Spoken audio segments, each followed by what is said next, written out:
Hyderabad gadget supreme कोर्टामध्ये contest झालेला आहे. सुदैवाने आपण दक्ष आहोत म्हणून त्याला पुढे स्थगिती मिळाली नाही. आपल्या हैदराबाद गॅझेट अंमलबजावणीला ना उच्च न्यायालयात मिळाली ना सर्वोच्च न्यायालयात मिळाली. आपण माहिती का पाहिजे तर तसं न्यायालयात प्रक्रिया झाली होती.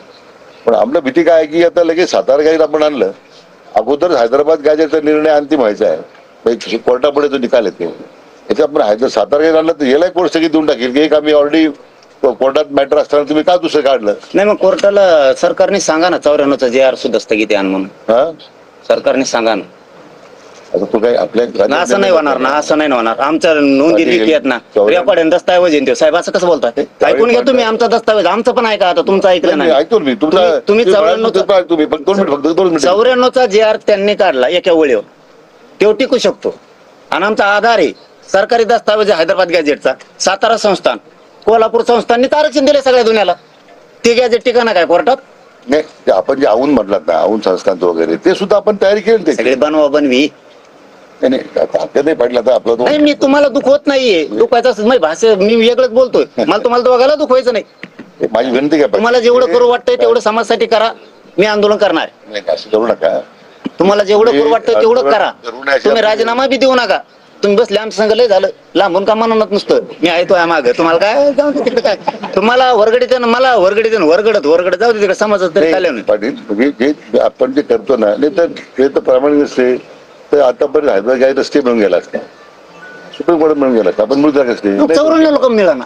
हे 94चा विषयच वेगळा आहे. मग त्याचा जोडा नाही, जमत नाही का? 94ला मंडल आयोगाच्या शिफारशी मान्य. मंडल आयोगाचा 94 काय संबंधी? त्याच्याप्रमाणे जोडलं ना ते. मग पोटजात उपजात मराठीची करा. त्यावेळी आपल्याला राज्यकर्त्यांनी ते घातलं नाही नाव. आता याचा प्रश्न आपण बघू राहिलो. त्यांनी घातलं नाही म्हणून तुम्हाला आणलंय ना. आता सत्तेवर कशाला आणलंय? त्यांनी केलं नाही म्हणून तुम्हाला आणलंय ना. अहो खोटं नाहीये. त्यांनी धनगरांना धोका दिला, समजा आरक्षण देऊ, मराठ्याला देऊ, याला देऊ म्हणून तुम्हाला आणलंय ना. तुम्ही धोके द्यायला लागलात. मग करा 94 प्रमाणे. काय अडचण आहे? त्यांची जर पोटजात उपजात होती तर मराठ्याची पोटजात कोणी होत नाही का? काय अडचण आहे? त्यांच्या जर 10 पोटजात येतं, आपल्या सुद्धा 4-5 आहेत. 94 मध्ये ही चूक फार मोठी केली आहे लोकांनी पूर्वीच्या, आणि आज त्याचा प्रायश आपण करतोय. पण लक्षात घ्या पाटील, ज्यावेळी मराठा आरक्षणाचा द्यायचा मुद्दा तयार झाला, स्वतः माननीय फडणवीस मुख्यमंत्री असताना मी विरोधी पक्ष नेता होतो.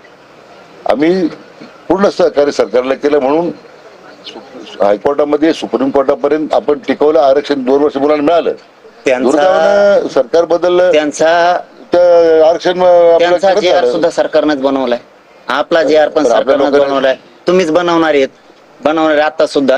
मग तुम्ही त्यावेळेस, आम्ही जर तुमच्यावर विश्वास टाकलाय, तुम्ही सगळे रूल लागू करायचे. 2001च्या कायद्याचे, 2000च्या कायद्याचे, 1931ची जनगणना तुम्हाला 3दा-4दा लिहून दिली मी. 1921ची लिहून दिली, 1800ची लिहून दिली, 1931ची लिहून दिली का नाही हे मान्य आहे की नाही तुम्हाला? म्हणलं तुम्ही त्या JR मध्ये घ्या साहेब, ह्या म्हणजे त्रास नाही होणार. ह्या हैदराबादच्या आणखीन नाही घेतलं सुधारणा करण्यात. म्हणजे सांगण्याचा उद्देश, तुम्ही मराठ्यांचे पुरावे, आपण एकमेकाला क्रॉस करत नाहीत, अपमानित नाही करत. तुम्ही मराठ्यांचे पुरावे, सरकारी दस्तावेज मानला गेलाय. जर तुम्ही मानला गेला नाही, सरकारी दस्तावेज निजामाचा आहे, शिव सरकारी दस्तावेज मान्य ग्राह्य केला जाणार नाही, असं जर तुमचं म्हणणं असेल तर 1931ची जनगणना मान्य केली ना देशाने, इंग्रजाची. त्यांची कसं काय मान्य केली? हे बघा, हे तुम्हाला सांगतोय आम्ही फक्त. तुम्ही करणार नाही करणार, सत्ताधीश तुम्ही आहेत. हे सत्य आहे की आमचं हैदराबादचं गॅझेट आहे, सरकारी दस्तावेज आहे. कोल्हापूर संस्थान सातारा संस्थानपेक्षा मोठं कोणीच नाही. त्यांनी सगळ्या दुनियाला आरक्षण दिलंय. त्यांचं जर कोर्टात चॅलेंज होतंय आधार म्हणून, 1994ला आधारच नाही ना JRला. आमच्या लेकराबद्दल एक वागता, दुसऱ्याबद्दल एकच काय वागताय तुम्ही? भांडण येत आहे. तुमच्यावर एकट्यावर विश्वास ठेवून 10 महिने दिले साहेब, बुलशी की नाही? 10, आज 10 महिने झाले. काय चुकीचं भांडतोय राव मी?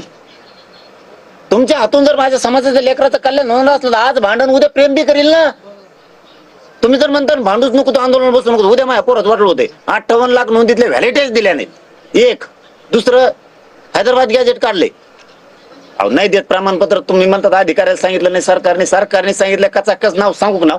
तुम्ही करता सस्पेंड, त्याला नाव सांगावं. वरून डायरेक्ट CM ऑफिसून फोन आला, सध्या थोडं थांब, सध्या थांब. म्हणलं ते बिचाऱ्याला नोकरी करायची, गेलं थांबून. अर्ज दाखवायचे का? तुमचं म्हणणं अर्ज नाहीत, मी तुम्हाला एकट्या म्हणतात मारण्याचा अर्ज दाखवतो. फोन करतील. आता आपण ऑफिस म्हणतोय, ऑफिसात एवढा दम नाही. मनोज जरंगे पाटील यांनी अंतरवाली सराटी येथे भर उन्हात आमरण उपोषण सुरू केल्यानंतर राज्यातील राजकारण पुन्हा तापलं आहे. या पार्श्वभूमीवर देवेंद्र फडणवीस यांनी प्रतिक्रिया देताना स्पष्ट भूमिका मांडली. फडणवीस यांनी कायदा व संविधानाच्या चौकटीतच निर्णय घेतले जातील असे सांगत आंदोलनाच्या पद्धतीवरही भाष्य केले. त्यांच्या वक्तव्यामुळे राजकीय वर्तुळात नव्या चर्चांना उधाण आलं आहे. दुसरीकडे मराठा आरक्षणाच्या मागण्यावर जरंगे आपल्या भूमिकेवर ठाम असल्याचे दिसत आहे.